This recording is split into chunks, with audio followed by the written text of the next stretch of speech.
Hey, it's Tanya. Let me tell you about the betrayal that cut deep. My own son drained my account, then texted me, "You're pathetic." I said, "Cool." And by noon, his cards were frozen. Yeah, you heard that right. But you know what? It's not just about the money. It's about the years of lies, the manipulation, and the weight I've carried. And now, the tables are turning. What happens next? Well, that's something you'll want to see. Trust me, the revenge, it's just getting started. Life for me had always been about giving. I was the matriarch of my family, the one who held things together, who kept things running smoothly. At least, that's how it seemed on the outside. In my quiet neighborhood in Chicago, I'd spent my days putting the needs of my children above my own, as any mother would. Sacrificing for them was just part of who I was, part of what I believed I had to do. But deep down, there was always a niggling sense that no one truly saw it, no one appreciated the weight I carried. As I sit here in my kitchen, the familiar hum of the refrigerator in the background, I can't help but think of the years that have passed, the many nights spent awake, worried about the futures of my children. I've given everything, and yet, it feels like it was never enough. Maybe that's the hardest part. Loving someone so deeply and giving them your all, only to be left feeling invisible. And yet, here I am, still standing, still pushing forward, still taking care of everything, because someone has to. Then there's Marcus. My son. Marcus is 32 now, a man who should have his feet under him by now, but instead, he's still stumbling, still leaning on me. I gave him everything, every chance, every opportunity, but it was never enough for him. He was supposed to grow up and be better than me, to make something of himself. But he didn't. And I had to accept that. We had our moments, Marcus and I. A lot of them were filled with tension, frustration, and disappointment. I wanted so badly for him to succeed, but it seemed like every time he took 2 steps forward, he took 3 steps back. I didn't know how many times I had to repeat the same things. Get a job, save your money, take care of yourself. But he just wouldn't listen. Or maybe he couldn't. And yet, I still supported him. I had to, because he was my son. And a mother's love. It doesn't come with conditions, but damn, it sure felt like a curse sometimes. It all came to a head when I checked my bank account that morning. I had just paid the bills and was getting ready to head to the store when I noticed something off. My balance was lower than usual, much lower. My heart sank as I scrolled through the transactions, and there it was, large withdrawals, all made without my permission. It took me a moment, but then it hit me. The culprit, Marcus. I could hardly believe it. How could he? After everything I had done for him, everything I had given him, this is how he repaid me, by stealing from me? I stared at the screen for a long time, my mind racing. How did it come to this? I dialed his number, but it rang straight to voicemail. I left a message, calm but firm. "Marcus, we need to talk. Now." When he finally picked up, his voice was distant, almost uninterested. "Yeah, Ma?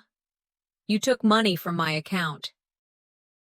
"How could you do that?" There was a long pause before he muttered something about how it was just a loan, how he'd pay me back. But the words felt empty. I couldn't believe him. I couldn't even look at him the same way anymore. "You're pathetic," he texted me after I demanded that he come clean. Just like that. I stared at the screen, unable to comprehend what I was reading. Pathetic? From my son? The one I had sacrificed everything for? I couldn't react. I couldn't allow myself to be broken like this. So I responded calmly. Cool. It wasn't the answer he was expecting. It wasn't the response he wanted. He was used to me being upset, being the one who needed him to apologize, to make things right. But not this time. Not anymore. I'd reached my breaking point. I wasn't going to be his doormat anymore. So, I took the next step, freezing his credit cards and changing the locks on the house. It wasn't easy. The weight of that decision sat heavy on my chest. There was a moment of relief, but it was quickly followed by guilt. Was this the right thing to do? Was I really ready to lose my son over money? I didn't know. I didn't know anything anymore. But I couldn't go back. I couldn't let him think he could do this to me again and again and again. It was time for him to learn consequences. By noon, his cards were frozen. I stood there, staring at the phone screen, as the weight of my decision settled in. This wasn't just about money. It was about respect. It was about boundaries. It was about me reclaiming my life, my dignity. Then came the knock at the door. I hadn't expected it, hadn't prepared for it. My mind raced as I opened the door. There, standing before me, were two police officers. The shock hit me like a slap in the face. What was this about? Was Marcus really going to take it this far? "Ma'am, we're here about a report," one of them started, but I couldn't hear the rest. All I could think about was how much further this had gone, how much further my son had pushed me, until I was forced to take action. I stood frozen, hearing the knock at the door, wondering how much further this could go. The night after everything went down, I lay awake, staring at the ceiling. The weight of my decision sat heavy on me, freezing Marcus's cards, changing the locks. Those were actions I had never thought I'd take, but now they were real, and the consequences were already unfolding. I ran my hand over my face, trying to clear my head, but there was no escaping the chaos in my heart. There was a strange mix of relief and guilt that clung to me. Relief, because I knew I had done the right thing. For the first time in a long while, I had taken control of a situation that had been spiraling out of my hands. Guilt, because no matter how wrong Marcus was, he was still my son. Was I really prepared to lose him? To lose the relationship we once had? I thought back to my childhood, to my own mother. I remember her telling me that family was everything, that no matter how tough life got, you stuck together. But here I was, breaking that bond with my own flesh and blood. The memories of my mother's teachings seemed so distant now, like something from a different life. What would she say? It wasn't just about money. It was about respect, boundaries, and self-worth.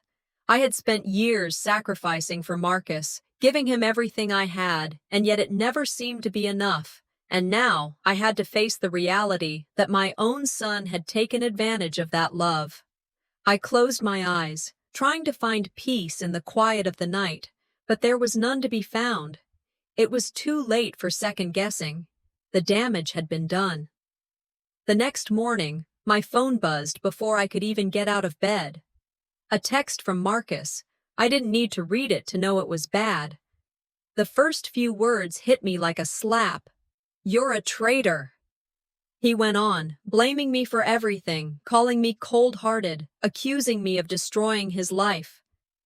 The text was filled with anger, disappointment, and a whole lot of manipulation. It would have been so easy to fire back, to let him have it, to scream at him for everything he'd done. But something inside me told me to stay calm. He wanted to provoke me. He wanted to see me break. But I wasn't going to give him that satisfaction. Not anymore. I stared at the phone, my fingers hovering over the screen.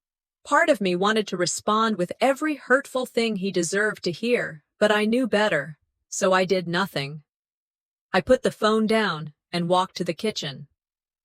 The coffee pot was waiting for me, like it always did in the morning.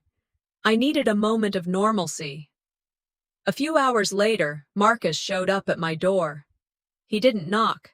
He just stood there, his face red with anger, his hands balled into fists. He demanded that I let him in, his voice rising with every word. "Open the door, Mom! This is ridiculous! You can't do this to me!" I stood there for a moment, just watching him. For the first time in my life, I felt like I was looking at a stranger. This wasn't the boy I raised. This wasn't the man I had tried to support. This was a man who had taken everything I gave him and spat it back in my face. "No," I said quietly. "I'm not opening the door." Marcus paused, as if the words hadn't registered. His eyes softened for a second, but only for a second. Then came the guilt trip. "Mom, I'm struggling. I need your help. You know that. You can't just turn your back on me." The guilt settled in, heavy and thick. I could feel the tug in my chest, the familiar pull of wanting to save him, wanting to make everything better. But I knew better. I had been here too many times before. I had enabled him for too long. I took a deep breath, steadying myself. "I'm not enabling you anymore, Marcus. You need to take responsibility for your actions." There was silence on the other side of the door. For a brief moment, I thought he might actually leave. But then he spoke again, his voice lower, more desperate. "You're not my mother. You're not the woman who cared for me." I clenched my fists, my nails digging into my palms. His words stung, but I couldn't let them get to me. This was the moment. I had to stand firm. "I'm exactly the woman who cared for you, Marcus. But I'm not going to let you walk all over me anymore. You've had your chances. Now, you have to deal with the consequences." The next few hours were filled with a quiet dread. I knew this wouldn't be the last time I heard from Marcus, and the more I thought about it, the more I realized that nothing would be the same again. He had crossed a line, and I had no choice but to stand my ground. As I sat down to my lunch, my phone buzzed again. This time, it wasn't a text from Marcus. It was something far worse. A letter. A legal letter. My heart dropped as I tore open the envelope. The words on the page were clear. Marcus was suing me. He claimed that I had stolen his access to my finances and was accusing me of theft. The letter was filled with accusations, manipulations, and false claims. It was his way of trying to make me feel like the villain in this story. I sat there, staring at the letter, my hands shaking. This wasn't just a betrayal anymore. It was a legal battle, a fight I wasn't sure I was ready for, but one I knew I had to face. I dialed my lawyer's number. I needed advice, and I needed it now. When she picked up, I could hear the concern in her voice. "Tanya, I think we need to prepare for a battle. This isn't going to be easy." I felt the weight of her words sink in. This was just the beginning, and no matter how hard I tried to prepare, I knew nothing would ever be the same again. As I sat in the silence of my living room, holding the legal letter in my hands, I knew that this was only the beginning of what would be a long, painful fight. But for the first time in years, I felt something I hadn't felt in a long time. Clarity. I wasn't going to let Marcus manipulate me anymore. I wasn't going to let him destroy me. I had made my choice, and I would see it through, no matter the cost. "This is just the beginning," I whispered to myself, steeling myself for the storm ahead. I woke up the next morning, the sunlight filtering through the blinds, but it did little to ease the weight pressing down on my chest. The events of yesterday felt like they'd already aged me by years, and the decision to freeze Marcus's cards was now taking root in my mind, growing heavier with each passing minute.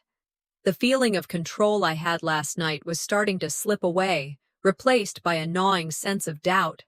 I tried to shake it off, telling myself that it was the right thing to do. Marcus needed to learn that there were consequences for his actions. But as I sat in the quiet of my kitchen, that same familiar guilt crept in. Was I being too harsh? Too cold? A mother shouldn't have to choose between her child and her peace of mind. But then again, a mother also shouldn't allow her child to walk all over her. My mind drifted back to my own mother, the woman who had raised me with love and sacrifices that went unnoticed, just like mine had been. I had vowed never to let my children do that to me. Yet here I was, facing the same dilemma, torn between love and self-respect. My mother had always said that family was everything, that no matter how hard things got, we had each other's backs. But now I was standing at the edge of that same family, realizing that I had been the only one giving, the only one sacrificing. Maybe it was time to stop. Maybe it was time to stop being the one who always gave and never got anything in return. I shook my head, trying to clear the thoughts. I couldn't afford to let myself feel weak now, not when I'd finally made a stand. By midday, the texts started flooding in from Marcus. The first one was short, but it hit hard. "You're a traitor," he wrote. The next ones followed quickly, accusing me of being heartless, of ruining his life. He was angry, his words filled with venom and manipulation, as if I were the one who had wronged him. He even had the audacity to claim that I'd betrayed him, that I had ruined everything. I could almost hear his voice, rising in indignation, blaming me for his mistakes. But I wasn't about to let him twist this anymore. My phone buzzed again. This time he'd sent me a list of demands. Reverse my decision. Give him back his money. He even threatened to cut me out of his life if I didn't comply. I sat there for a moment, staring at the screen, the weight of his words pressing on me.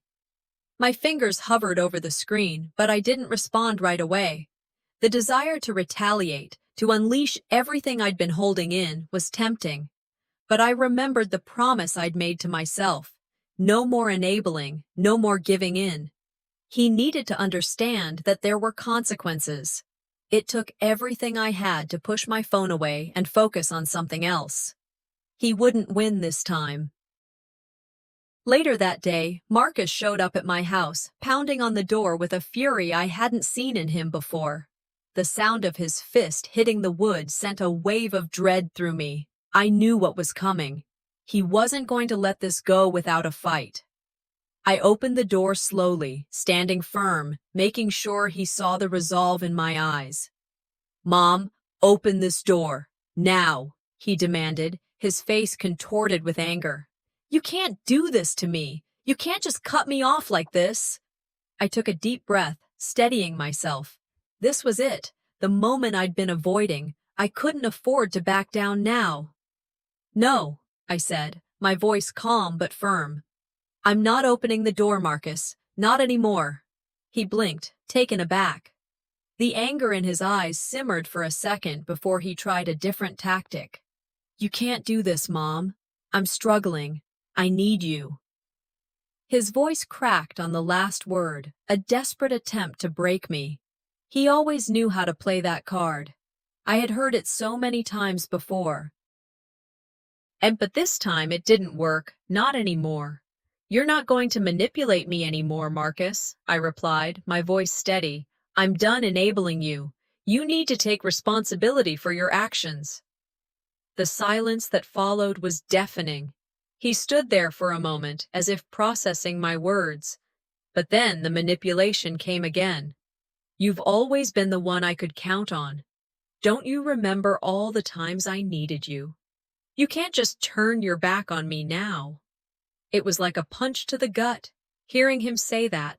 All the sacrifices I'd made, all the times I'd put my own needs aside for him, it was as if they meant nothing. I had always been the one to pick up the pieces, to make things right, but not anymore. "I'm not turning my back on you, Marcus. I'm just not going to keep fixing your mistakes for you," I said, my voice growing stronger. "You have to face the consequences of your actions." I could see the hurt in his eyes, but it wasn't enough to change my mind. And I had made my decision, and I wasn't going back. The next few days were a blur of texts, calls, and legal threats from Marcus. He was relentless, accusing me of stealing from him, of trying to ruin his life. His anger seemed to grow with every passing moment, and my frustration with him only deepened. Then, just as I thought it couldn't get worse, I received a letter from a lawyer. Marcus was suing me. He was claiming that I had illegally frozen his cards and stolen his access to my finances. The nerve of him. I sat down with my lawyer, trying to wrap my head around what was happening. The letter was filled with lies, manipulations, and threats. It was his way of trying to paint me as the villain. But I wasn't going to let him, not this time.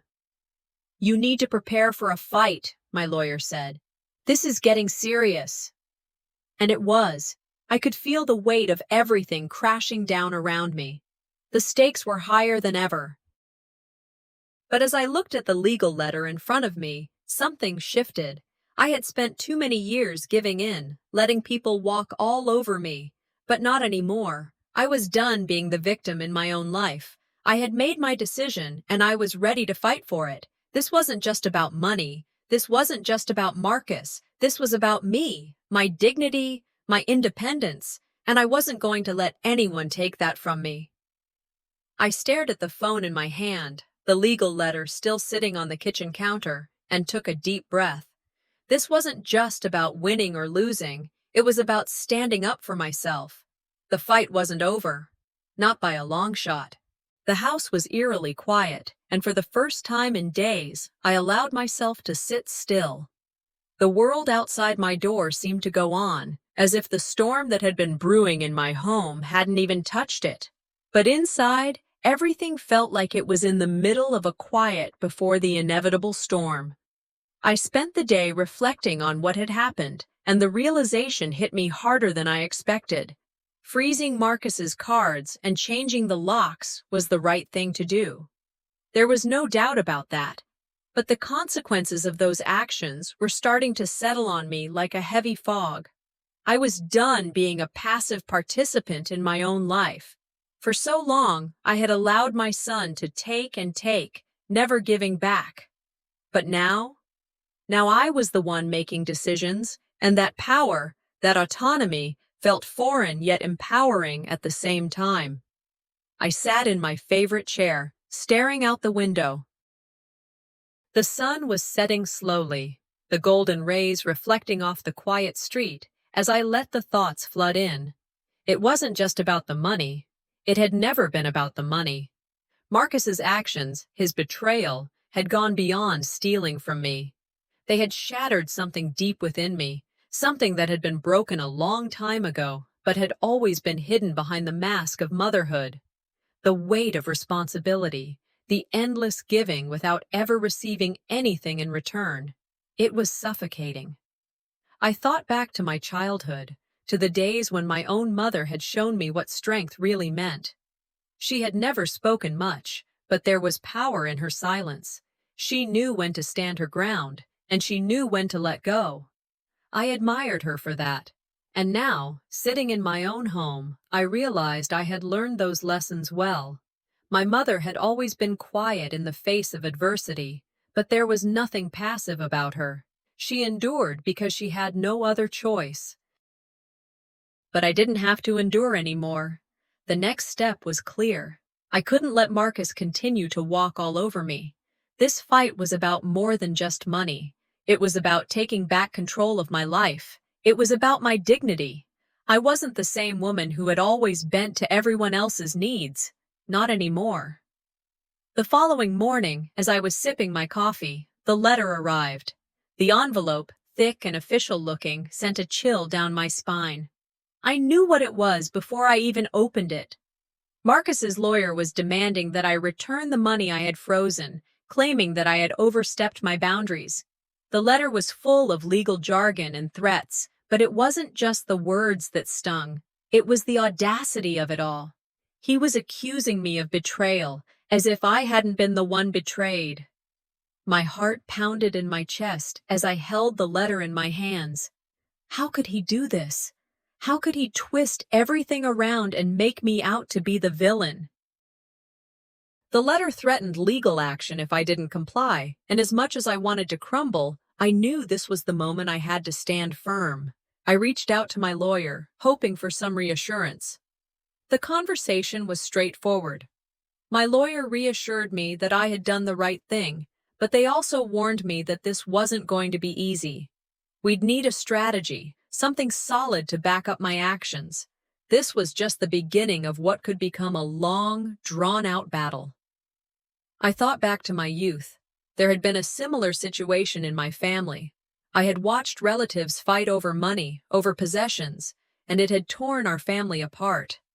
I had felt powerless back then.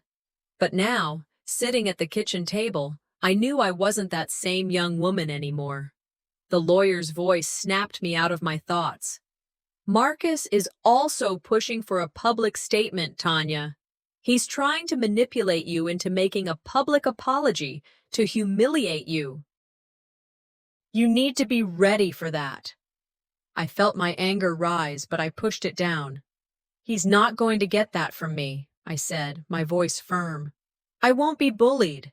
I've dealt with enough of that in my life. Later that evening, I decided to invite Marcus over for dinner. I wasn't sure what I was hoping for, maybe some sense of resolution, or perhaps a small glimmer of the sun I had once known. But as soon as he walked in, I knew it wasn't going to be easy. The air between us was thick with tension. Marcus acted as though nothing had happened, as if everything were perfectly fine.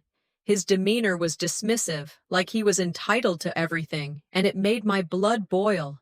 I had spent so many years putting him first, making sure he had everything he needed, and now he was acting like nothing had changed. "Mom, this is ridiculous," he said, leaning back in his chair. "You're being completely unreasonable. You're ruining my life over something so stupid." The words stung, but I held my ground. "I'm not ruining your life, Marcus. You're ruining it all on your own." My voice was calm, but there was an edge to it. The conversation continued, but it was like talking to a brick wall. Every word he said made me feel more isolated, more betrayed. It wasn't just the money anymore. It was the way he had manipulated me for years, using his status as my son to control me. And then, he dropped the bomb. A comment so subtle, so poisonous, that it almost felt like a slap in the face. "You're getting old, Mom. Maybe it's time to stop trying to control everything. You're not in charge anymore." The words hit me like a freight train. I stared at him, speechless for a moment. The room seemed to spin. "You're right," I said, my voice tight. "I'm not in charge, but I sure as hell won't let you run my life anymore." The rest of the evening was a blur of strained silence and awkward conversations.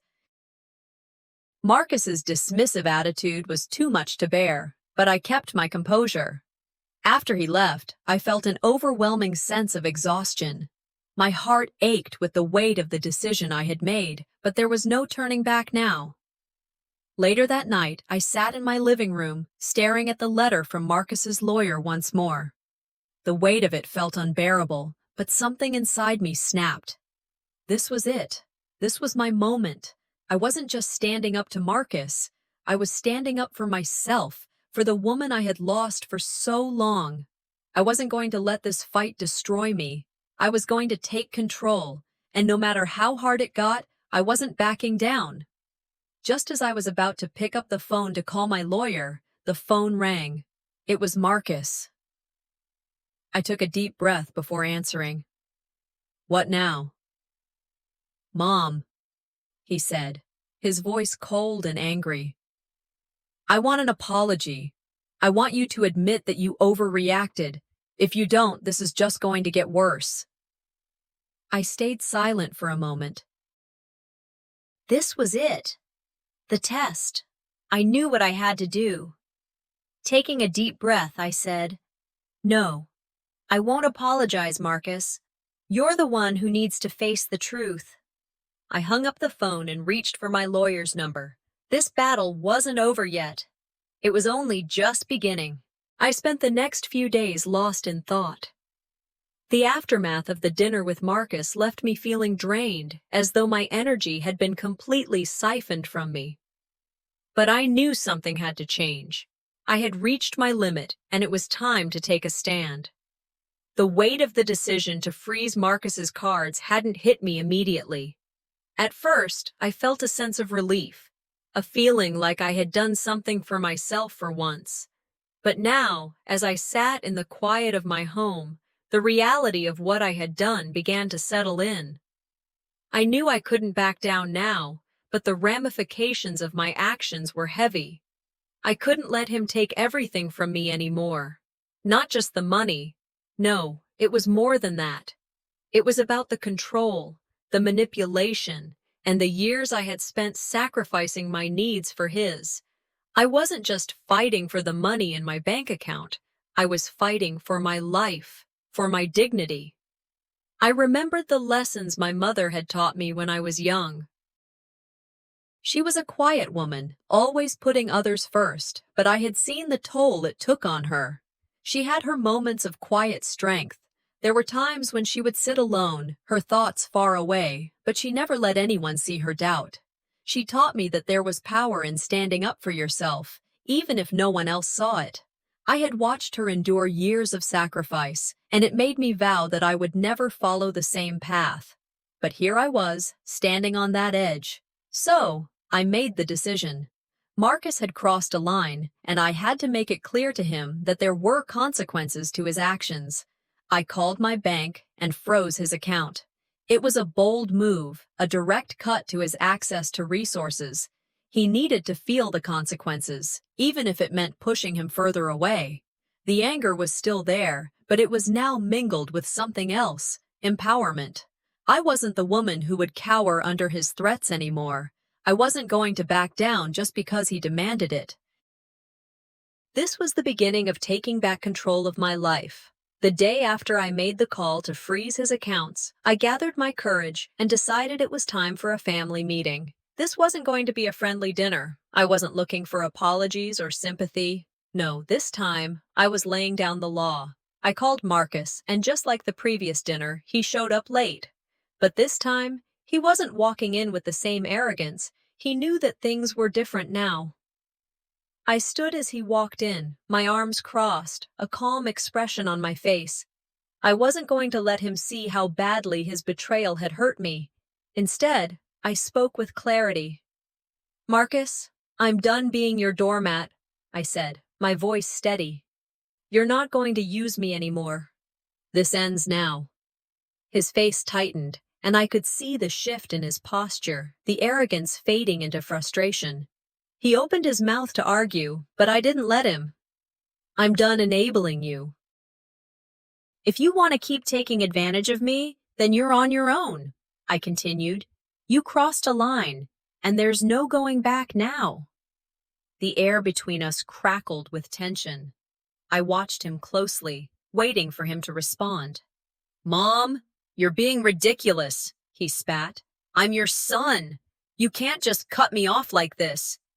I stood firm, unwavering. "You need to learn responsibility. You've taken too much for too long." The conversation shifted then, and Marcus tried to play his cards. He tried to appeal to my guilt, the way he always had. "You don't understand how hard things are for me," he said, his voice taking on a more pleading tone. "I'm struggling, and you're just going to leave me like this?" I felt the anger rise in me.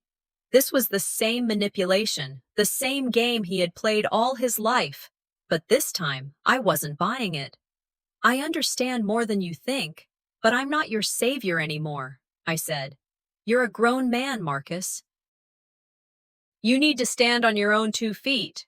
The silence in the room was deafening. It felt like the calm before a storm. After the confrontation, I retreated into my thoughts, the weight of my actions slowly sinking in. I could still hear Marcus's voice echoing in my head, but I forced myself to quiet it. I had to stay strong. The silence had become my weapon. The silence, the not engaging with his manipulations. This was how I was going to win this battle. I remembered my mother's silence, how she used to sit in the quiet, letting the weight of her decisions speak louder than any words could. And that's what I was doing now. I wasn't going to yell. I wasn't going to beg him to understand. I was going to let him feel the full weight of his choices, and if he couldn't handle it, that was on him. But the quiet strength was not without its price. I couldn't deny that it was hard, that it hurt. There were moments when I questioned whether this was the right path, whether I could really follow through with it all, but the more I sat with it, the more I realized I had to. I had to stand up for myself. The next day, I was sitting at my desk when I received a text message from Marcus. The words were blunt and cruel. "You don't have what it takes to beat me." I stared at the message, my fingers trembling slightly as I held my phone. For a moment, I felt a flicker of doubt. But then I remembered who I was. I had been through too much, had sacrificed too much to let him continue to manipulate me. I wasn't going to let him win. I took a deep breath, feeling the resolve settle into my chest. I didn't respond with anger. Instead, I typed one simple sentence. "We'll see." I hit send, and for the first time in a long time, I felt like I was finally in control of my own life. I woke up that morning with the same weight pressing on my chest, but today, it felt different. There was a fire inside me, burning away any lingering hesitation. Today, I would make the final move. I spent the morning reviewing everything I had gathered. Marcus's financial records, the texts that had built up over time, the legal documents. Every piece of paper, every conversation, they all told the same story. I had been taken advantage of. I wasn't going to let it happen anymore. As I sat at the kitchen table, the light filtering through the window, I felt an overwhelming sense of resolve. I knew I couldn't undo the damage Marcus had caused, but I could control how this ended, and I was determined that this wasn't going to end with me losing any more of myself. I thought back to when I was younger, when life was just as hard, if not harder. My mother was my example, the person who had taught me the value of fighting for your place, fighting for what's rightfully yours. She wasn't loud, she didn't scream, but she was unyielding. She didn't let the world dictate her life, no matter how much she was pushed down. She taught me to stay strong when everyone else around me gave up. Marcus didn't know it yet, but he had underestimated me. I wasn't just protecting myself anymore. I was taking back control of my life. It wasn't about revenge. It was about me stepping into the power I had always let slip through my fingers. I wasn't that same woman who had kept quiet for too long. I picked up the phone and made the call to freeze Marcus's bank accounts. The decision wasn't easy, but it was necessary. I wasn't going to let him have any more control over me. If he wanted to play dirty, I was ready to play the game. The confrontation came sooner than I had expected. Marcus, still full of arrogance, walked into my home, acting as if nothing had changed. But today, I was the one in control. I had already called a family meeting. It was time for the rest of them to know where I stood. I had spent too many years making excuses for Marcus, trying to protect him from his own mistakes, but now I was done. "Mom, what is all this about?" he said, his eyes flickering nervously as he tried to regain his composure. "You're just throwing everything away over a few $1,000s?" I crossed my arms, standing tall, refusing to show any hint of weakness. "It's not just about the money, Marcus," I said, my voice calm but unwavering. "It's about everything you've taken from me. It's about the lies, the manipulation, and the disrespect." His face hardened. "You don't get it. I'm your son. I've always been your son. You're turning on me like this?" "You're right about one thing," I replied. "You're my son. But that doesn't mean you get to walk all over me anymore." The tension in the room was suffocating. Everyone in the family was watching, and for the first time, I didn't care. This wasn't about winning their approval. This was about standing my ground. I moved forward, pulling out the documents from my bag. I had everything: proof of his lies, his manipulation, and the money he had siphoned off. I wasn't playing games anymore. "You've been hiding assets, Marcus. You've been trying to push me out of my rightful share for too long. This ends today." The look in his eyes shifted from anger to panic. "That's not true. You're twisting everything. I'm your son. Why are you doing this to me?" I shook my head, feeling the power shift in the room. "You've crossed a line, and there's no going back. You'll never manipulate me again." I watched as Marcus struggled to regain his composure. His bravado was slipping, and I could feel the strength building inside me. I had spent so many years holding my tongue, fearing confrontation, but today, that fear was gone. Today, I was taking control. I let him speak, but I didn't engage with his nonsense. Instead, I pulled out my final card, the one I knew would change everything. "I'm filing a lawsuit," I said, my voice quiet but firm. "You'll see what happens when you try to take what's mine." His eyes widened in disbelief. "You wouldn't dare," he sneered. But I had made my decision. This was about more than just protecting my money. This was about reclaiming the dignity I had let him strip away, and I wasn't going to back down. Later that evening, after the confrontation, the phone rang. I saw Marcus's name flash across the screen. I wasn't going to let him rattle me. He could threaten me all he wanted, but I wasn't afraid anymore. His voice was tight when I picked up. "You think you've won? You have no idea what you're up against. You'll lose everything. I'll make sure of it." I didn't flinch. "We'll see," I said, my voice calm and steady. "This is just the beginning." The line went silent on the other end, and I felt a rush of clarity. Marcus had no idea what was coming for him. I had spent my whole life taking care of him, but now it was my turn to take care of myself, and no one, not even him, could take that from me. As I sat in my lawyer's office the next day, the weight of the situation hit me again. This battle was far from over, and I knew it would be ugly. But I was ready. For the first time in my life, I wasn't afraid to fight back. And this time, I wasn't fighting to lose. It felt like I had been holding my breath for years, silently swallowing the betrayal after betrayal, hoping that one day things would change. But today, that silence would break. Today, I was done being the quiet matriarch who let everyone take and take without giving anything back. I was at my breaking point, and I knew it was time to reclaim what was mine. I remembered a time when I had done everything for my family. All those sacrifices, the moments I put my children first, only to be left with nothing. I'd stood by, hoping they'd recognize the love, the devotion. But all I had gotten in return was more disappointment, more disrespect.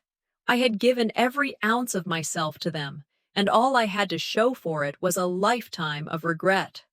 Marcus, in particular, had used me for years, manipulating me with his lies and promises, taking advantage of my love for him. But no more. As I sat at the kitchen table, I stared down at the text message I had just received from Marcus.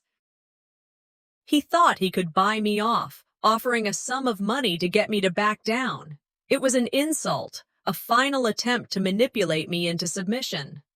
I felt contempt rise up inside me. This wasn't about money anymore. It was about my dignity.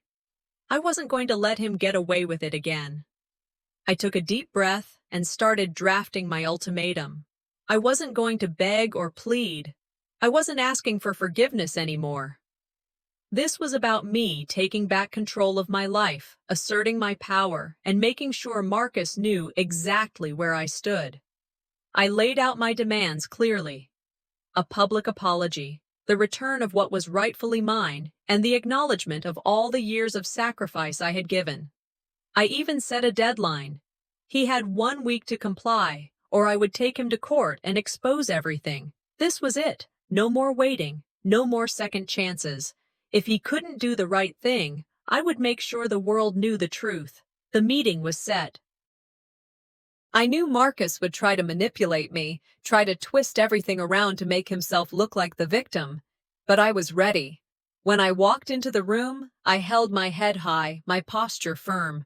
Marcus was there, his usual arrogant self, but there was a nervousness behind his eyes. He knew this time would be different. I didn't waste time. I began speaking slowly, clearly, laying out all the evidence I had gathered, the financial records, the messages, the deceit. I could see his confidence faltering as I methodically dismantled his lies. I wasn't just speaking for myself anymore. I was speaking for all the years I had been wronged, for every moment I had let him take what was mine. Marcus tried to play the surprised fool, acting like he didn't know what I was talking about. Mom, this is crazy. I don't know what you think is going on, but none of this is true. You're making all this up. I stared at him, unblinking. Don't lie to me, Marcus, I said, my voice steady. I have the proof. You've been siphoning money from me for years. You've been taking what's mine, and now it's time to pay the price.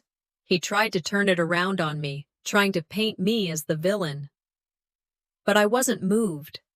I wasn't the same woman who had quietly taken all his excuses. I was stronger now, and I wasn't going to let him manipulate me anymore. Marcus didn't give up easily.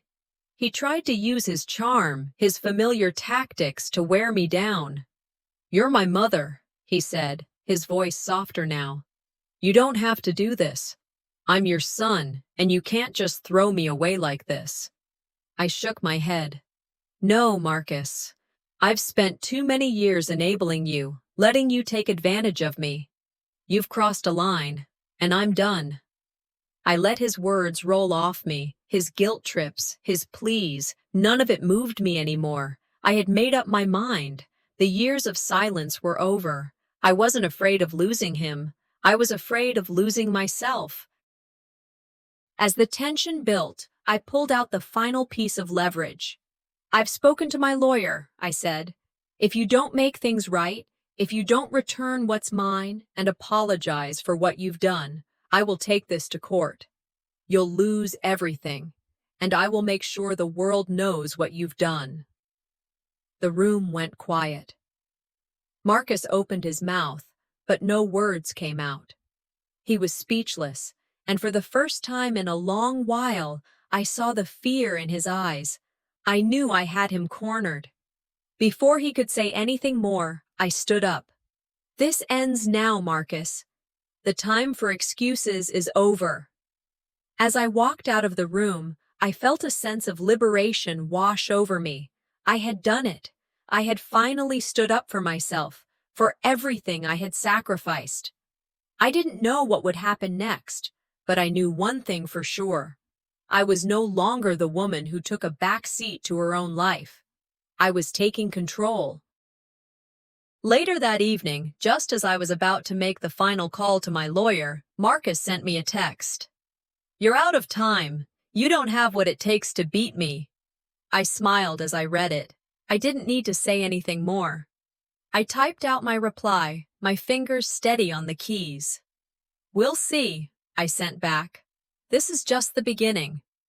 As I sent the message, I knew the fight wasn't over, but I was ready. This was the beginning of the end, and I would make sure Marcus knew who was in control now. The time had come. I could feel the weight of the moment pressing down on me like a storm ready to break. All the pain, the betrayal, the years of silent suffering had led me to this point. I was done. There would be no more backing down, no more excuses. Today, I was going to stand for myself, for everything I'd given and everything I'd lost. This was it. As the minutes ticked down before my final confrontation with Marcus, memories flooded back. The years of sacrifice, when I had given everything to my family, only to be cast aside when I needed them most. I had always thought love was enough to heal the wounds, to fill the gaps in our fractured relationships. But love alone wasn't enough, not anymore. I could feel the knot tightening in my stomach as the meeting loomed closer. But I wasn't scared. This time, I wasn't walking into that room as a victim. I was walking in to claim what was mine. Then, just as I was about to walk out the door, my phone buzzed. A message from an anonymous source. My heart skipped a beat. The message contained a new piece of evidence, something I hadn't known before, something that could change everything. I wasn't just going to confront Marcus about money. I was going to expose everything. His lies, his deceit, everything. I could feel my pulse quicken. This was my moment. I wasn't just going to fight for what was owed to me. I was going to break him. I took a moment to let the new information sink in, then grabbed my things and headed to the meeting.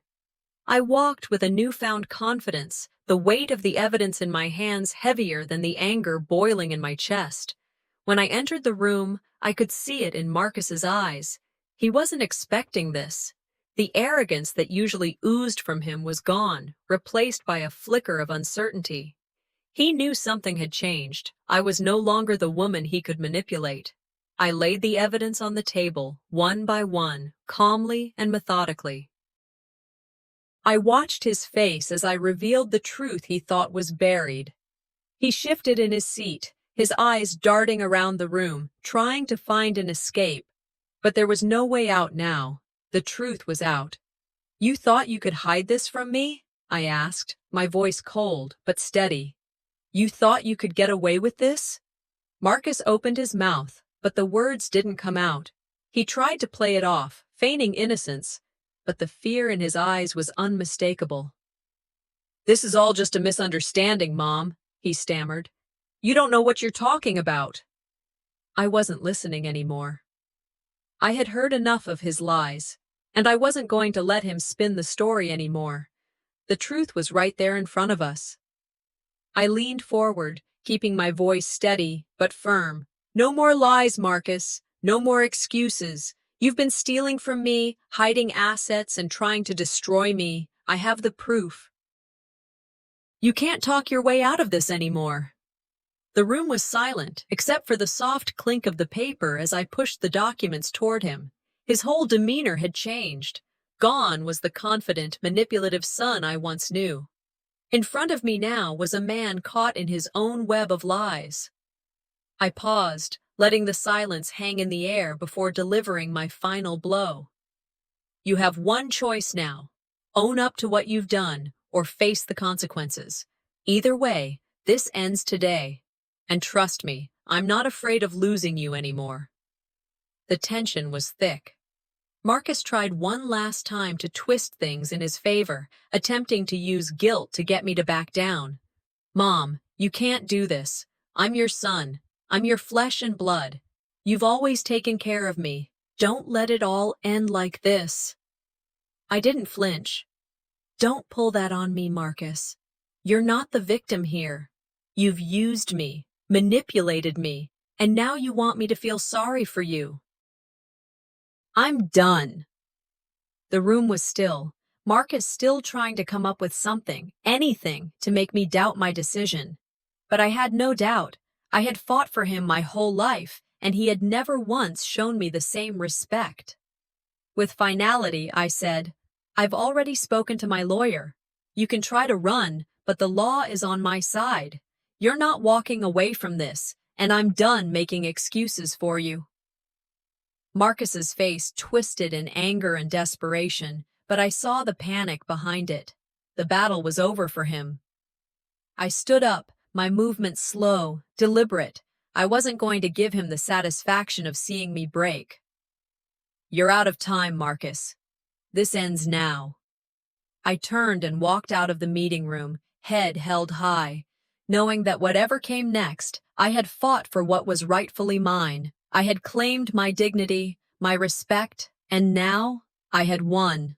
I stood at the doorstep of my old home, staring out at the familiar street. So much had changed, yet nothing had changed at all. The same trees, the same houses, the same memories, each one like a wound that hadn't quite healed. I felt the weight of it all pressing on me, but I refused to let it break me. I wasn't the woman I used to be, the one who bent under the weight of everyone's expectations. I had finally done what was needed for me.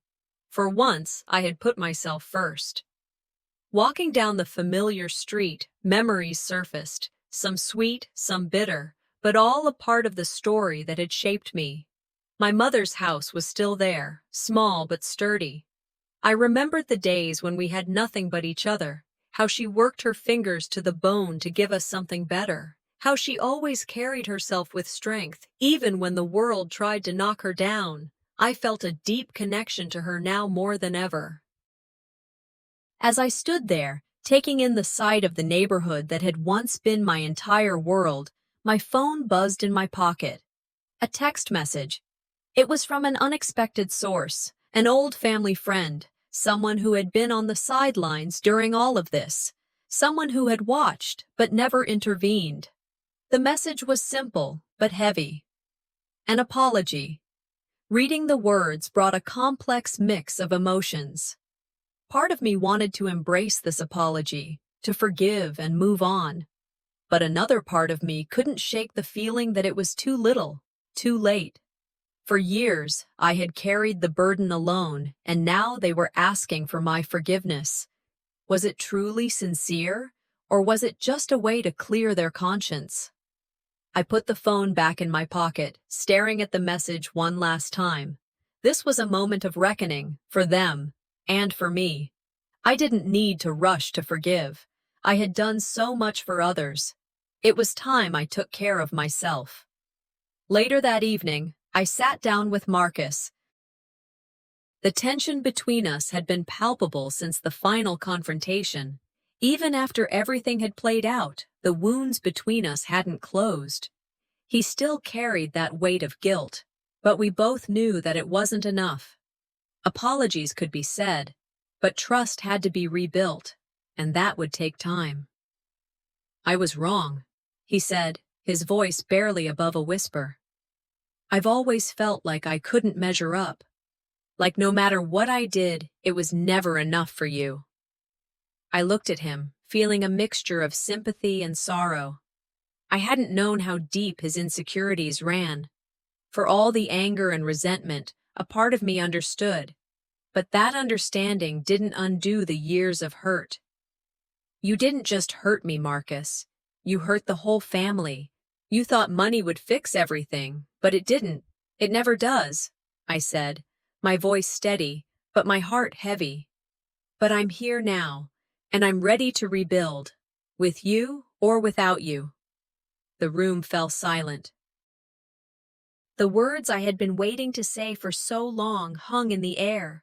There was no immediate fix, no magic solution. But there was a possibility, a chance to move forward. We were both wounded, but the road to healing had to begin with honesty. No more lies, no more pretending. The next day, I sat down at my desk, looking at the pieces of my life scattered before me. My lawyer had helped me secure everything, the legal matters, the financial protections. But that wasn't enough. I needed to start something new, something that was entirely mine, where I could give back to others who had walked a similar path of betrayal and abandonment. I began drafting the plans for a community organization aimed at supporting women like myself, women who had been wronged but found the strength to fight back. I'd been hesitant at first, unsure if anyone would join me, but the calls, the emails, the support, it was pouring in. People who had been watching, waiting, now offered their help. It was like I was no longer alone in this fight. It felt like a second chance, a new beginning. The woman who had been broken, who had given everything to others, was finally standing up for herself. And she was not alone. As I moved forward, I realized that forgiveness wasn't just about giving others the peace they needed. It was about me, about freeing myself from the weight of anger that had held me back for so long. Forgiveness didn't mean forgetting. It didn't mean I had to welcome Marcus or anyone else back into my life. It meant releasing the grip that their actions had on my heart. Then, just when I thought the chapter was closing, I received another letter. This time, it was from my ex-husband. An apology. A small gesture, but it felt like the final piece of closure I had been looking for. I didn't need him in my life anymore, but the apology, however small, marked the end of a painful chapter. Standing in my living room, I thought about how far I had come. It wasn't easy, and I wasn't healed, but I was on my way. I looked at an old family portrait sitting on the mantel. It wasn't a symbol of what I had lost, but a reminder of everything I had survived. I wasn't going to let the past define me anymore. The future was mine to shape.